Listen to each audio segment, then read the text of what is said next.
Sementara itu di Sumatera Barat, hujan deras yang melanda Kabupaten Tanah Datar menyebabkan jembatan Jorong Sungai Rayo di Kecamatan 10 Koto Tanah Datar terputus. Akibatnya 18 keluarga di Jorong Sungai Rayo terisolasi. Sebagian jembatan hanyut tersapu derasnya arus sungai. Warga yang bermukim di sepanjang bantaran sungai diminta waspada dan mengungsi jika debit air tiba-tiba meningkat.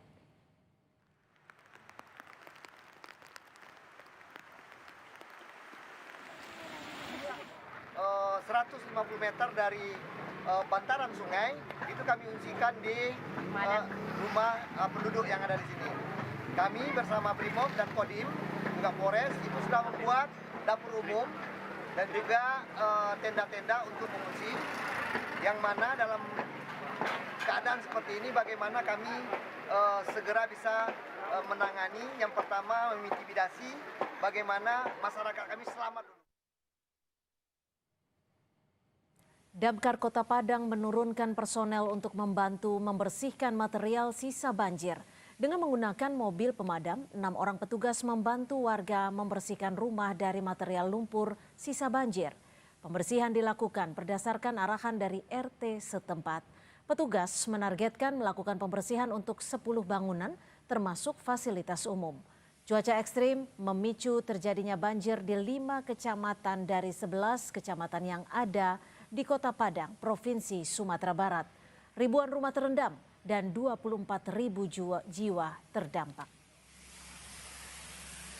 Kami dapat laporan dari warga apa Bu? Batu Busuk di RT 1 RW 3 melaporkan dari BRT untuk kegiatan penyemprotan rumah warga yang terkena imbas banjir.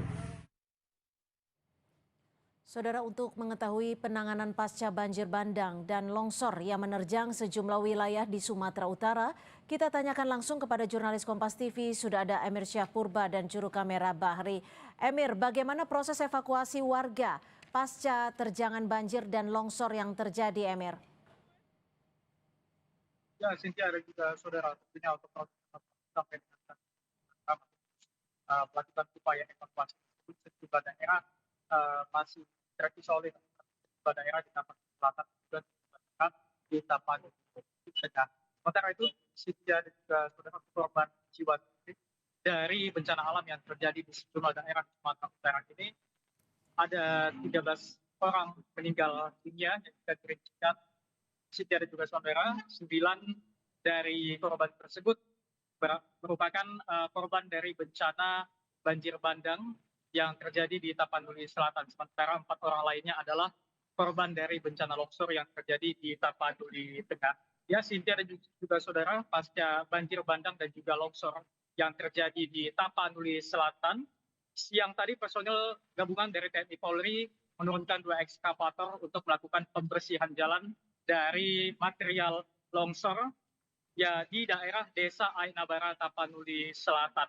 Beberapa lokasi jalan yang tertimbun tanah longsor mengakibatkan arus lalu lintas dari arah Medan menuju Tapanuli Selatan dan dari arah Sibolga menuju Tapanuli Selatan mengalami putus total. Sehingga Sintia dan juga saudara, para pengguna jalan yang akan melewati jalan tersebut diimbau untuk mencari alternatif lain dari Kabupaten Asahan. Sementara itu masih dari Tapsel, uh, luapan Sungai Batang Angkola juga memutus akses jalan lintas Sumatera lintas tengah Sumatera, di mana luapan Sungai Batang Angkola yang berada tepat di pinggir jalan mengakibatkan jalan lintas tengah mengalami ataupun tergenang banjir setinggi 1 meter yang mengakibatkan kendaraan tidak bisa melewati jalan tersebut yang pada akhirnya mengakibatkan kemacetan yang panjang.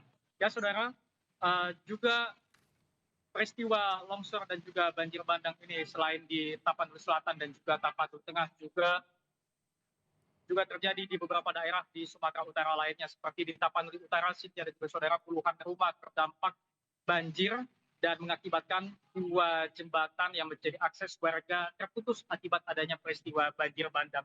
Sementara itu di Sibolga, Cynthia dan juga saudara, banjir menerjang beberapa kecamatan yang mengakibatkan rusaknya infrastruktur rumah warga dan menyeret kendaraan warga. Dan tentunya Cynthia dan juga saudara kita masih menunggu untuk data pasti berapa sebenarnya yang menjadi korban jiwa dari peristiwa bencana alam yang terjadi di Sumatera Utara ini, dan berapa ratus orang juga yang mengalami luka-luka ataupun terdampak. Adapun sendiri untuk evakuasi masih terus dilakukan pemerintah daerah seperti di Tapanuli Tengah, Cynthia dan saudara. Posko pengungsian telah didirikan, begitu juga dengan distribusi bahan-bahan pokok dan bantuan untuk nantinya dapat membantu pengungsi beberapa hari ke depan.